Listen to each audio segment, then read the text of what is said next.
السلام الله عليكم داوديال kusoo dhawaada wararkii ugu dambeeyay xaaladda dhaawacyada kooxda Manchester City sida ogsoontiinba kooxda waxaa dhaawac uga maqnaa Aymeric Laporte, Leroy Sane iyo Kevin De Bruyne dhammaantood waxay qaateen tababar dhammaystiran.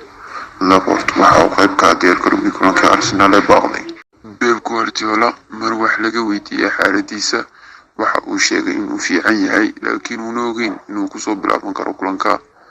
Laporte haddii uu maqnaado kulanka Burnley waxaa macquul ah inuu soo laabto kulanka Champions League lugta labaad ee Real Madrid ay kusoo dhaweyn doonaan garoonkooda Etihad Stadium. Leroy Sane waxa uu qaatay tababar badan xaaladiisuna waa ay fiican tahay waxaa macquul ah in lagu arko kulanka Burnley. Kevin De Bruyne waa uu diyaar inuu ka qayb qaato kulanka Burnley.